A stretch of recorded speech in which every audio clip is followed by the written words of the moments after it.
મારે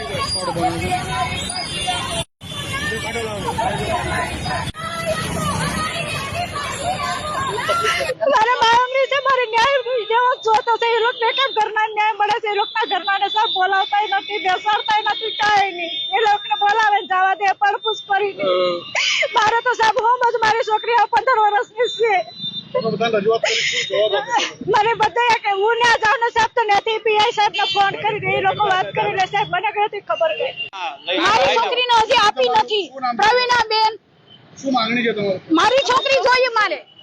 શું થયું છે તમારી છોકરી? મારી છોકરીને બાબરનો છોકરો લઈને વયો ગયો છે, એટલે મને સાહેબ એમ કહે છે હું તમને હાજર કરી દઈ, મળશે એટલે હાજર કરી દે। હજી હાજર નથી કરી મારી છોડીને। હું 7 મહિનાથી ધક્કા ખાઉં છું પોલીસ સ્ટેશને, મને જવાબ ફરકો મળતો નથી। મને એમ કહે છે કે માસી લોકેશન મળશે એટલે તમને હું જવાબ મળે।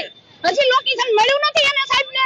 કેટલા મહિના થઈ ગયા? 7 મહિના થઈ ગયા ને। 7 મહિનામાં લોકેશન નથી સાહેબને મળ્યું તો આજરોજ પુણાગામ સીતાનગર ચોક ખાતે લાલજીભાઈ ખોરસિયા કરી અને એક શ્રમજીવી પરિવાર જે પુણા વિસ્તારમાં રહે છે, ગત 2024ના 27/12/2024 પુણા પોલીસ સ્ટેશન ખાતે એમની જે દીકરી છે 15 વર્ષથી, એમને કોઈ લલચાવી પોસલાવી અને એમને લઈ ગયું, એના માટેની એક ફરિયાદ એમણે આપેલી।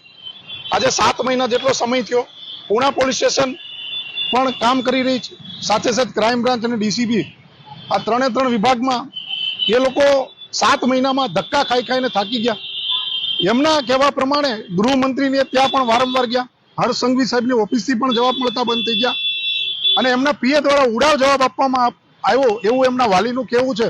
તો આજે એ લોકો ન્યાય માટે પોતાના પરિવાર સાથે પોતાના ઘરથી નીકળી અને ગૃહમંત્રીની ઓફિસ તરફ જઈ રહ્યા હતા, ત્યારે સીતાનગર ચોક ખાતે પોલીસ આવી અને પોલીસ એમને અહીંથી લઈ અને પુણા પોલીસ સ્ટેશન લઈ ગઈ છે।